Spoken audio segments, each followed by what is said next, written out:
பாரதிய ஜனதா கட்சி திராவிட கட்சிகள் மேலே வைக்கக்கூடிய பல குற்றச்சாட்டுகளில் ஒரு பிரதான குற்றச்சாட்டு என்ன அப்படின்னா, இலவசங்களை கொடுத்து மக்களை ஏமாற்றாதீங்க, இலவசங்களை நம்பி மக்களும் ஓட்டு போடாதீங்க அப்படின்னு மேடைக்கு மேடை விமர்சனம் செய்வாங்க பாரதிய ஜனதா கட்சியினுடைய நிர்வாகிகளும் பொறுப்பாளர்களும். ஏன் பிரதமரே கூட இதை சில மேடைகளில் பேசியிருக்காரு. இலவசங்கள் மூலமாக நாட்டை ஒடுக்க பார்க்குறாங்க, மக்களை ஒடுக்க பார்க்குறாங்க, இலவசங்களை கொடுத்து மக்களை ஏமாற்றாதீங்க அப்படின்னு நிர்வாகிகளே பேசியிருக்காங்க எல்லா மேடைகள்லையும். ஆனால் இப்போது வரக்கூடிய டெல்லி சட்டமன்ற தேர்தலில் இவங்க இலவசங்களை அள்ளி தெளிச்சிருக்காங்க. காரணம் என்னென்னா, எல்லா மாநிலங்கள்லேயும் இவங்க ஆட்சியை சுலபமாக பிடிச்சிடுறாங்க. ஆனால் டெல்லியில் இவங்களால் ஆட்சியை பிடிக்க ரொம்பவே கஷ்டப்பட்டுக்கிட்டு இருக்காங்க பாரதிய ஜனதா கட்சி. காரணம் என்னென்னா, அங்கே ஆம் ஆத்மி ஆட்சி செய்கிறாங்க. இப்போயும் அதிஷி அவங்க முதல்வராக இருக்கிறாங்க. ஒரு பெண் முதலமைச்சர் டெல்லியில் அரசாங்கத்தை நடத்திட்டு இருக்காங்க.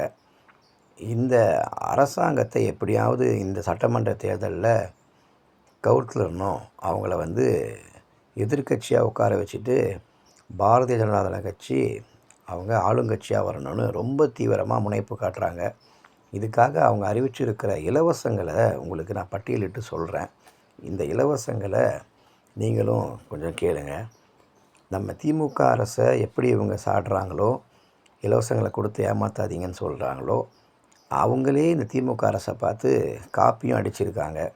என்னென்னா, இங்கே கலைஞர் மகளிர் உரிமை திட்டம்னு சொல்லி மாதம் பெண்களுக்கு 1000 ரூபாய் இங்கே கொடுக்குற மாதிரி தமிழகத்தில் அவங்களும் நாங்கள் டெல்லியில் ஆட்சியை அமைச்சிட்டோன்னா மகளிருக்கு மாதம் 2500 கொடுக்குறோம் அப்படின்னு சொல்லியிருக்காங்க.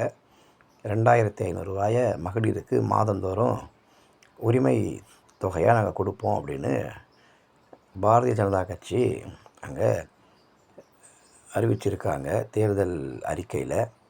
அது மட்டும் இல்லை, 70 வயசுக்கு மேலே இருக்கிற முதியோர்களுக்கு மாதந்தோறும் 3000 ரூபாய் நாங்கள் கொடுக்க போகிறோம் அப்படின்னு சொல்லியிருக்காங்க. 70 வயசுக்கு மேற்பட்ட முதியோர்களுக்கு மாதந்தோறும் 3000 ரூபாயை கொடுக்கறதா சொல்லியிருக்காங்க.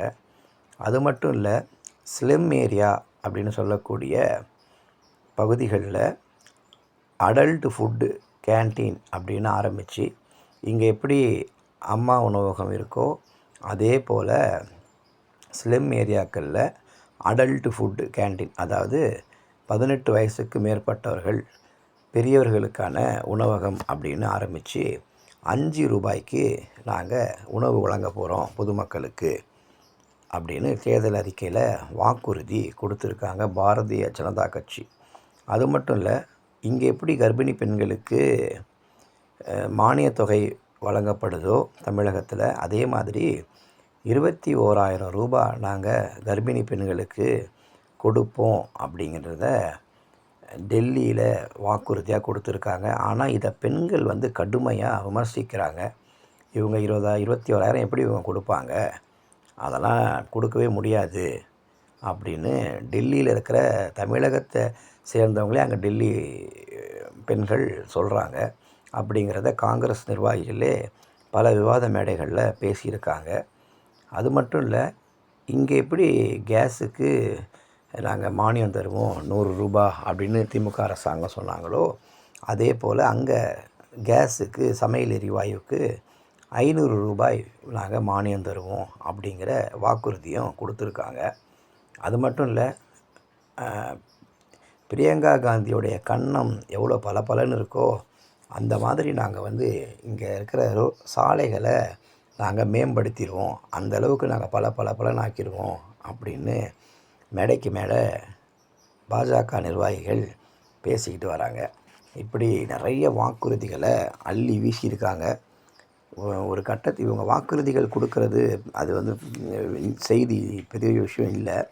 ஆனால் திமுக அரசாங்கத்தை திராவிட கட்சிகளை விமர்சித்தாங்க. அதிமுகவாக இருக்கட்டும், திமுகவாக இருக்கட்டும், அவங்கள இங்கே இருக்கிற தமிழக பாஜக பொறுப்பாளர்கள் தலைவர்கள்லாம் விமர்சித்தாங்க. அது மட்டும் இல்லை, பெரிய பெரிய மேலிட பொறுப்பாளர்களே திராவிட கட்சிகளுடைய இலவசங்களை அறிவித்து அதை செயல்படுத்திட்டு வரும்போது விமர்சனம் பண்ணுறாங்க. இலவசமாக அது தரோம் இது தரோன்னு சொல்லி ஏமாத்துறாங்க மக்களை அப்படின்னு. ஆனால் இன்றைக்கி அதே விஷயத்தை தான் டெல்லியில் பாஜக தரப்பினர் வந்து செய்கிறதுக்கு முன் வந்திருக்காங்க. அந்த இலவசங்களை கொடுக்கறதுக்கு தான். அதுக்கான இந்த வரக்கூடிய சட்டமன்ற தேர்தலை, டெல்லி சட்டமன்ற தேர்தலை இவங்க அவங்களுக்கு சாதகமாக பயன்படுத்தி இலவசங்களை அள்ளி வீசியிருக்காங்க. மக்கள் யாருக்கு ஓட்டு போடுவாங்கங்கிறத பொறுத்து இருந்து தான் பார்க்கணும். ஆம் ஆத்மிக்கா இல்லை பாரதிய ஜனதா கட்சிக்கா அப்படிங்கிறத பொறுத்து இருந்து பார்க்கலாம் யார் அங்கே வெற்றி பெறுறாங்க அப்படின்னு. ஒருவேளை இலவசங்களை அள்ளி தெளித்த பாஜகவினருக்கு ஓட்டு போடுறாங்களா, இல்லை ஆம் ஆத்மிக்கு ஓட்டு போட்டு மறுபடியும் அவங்களையே ஆட்சி கட்டிலில் அமர வைக்க போகிறாங்களா அப்படிங்கிறத பொறுத்து இருந்து பார்க்கலாம்.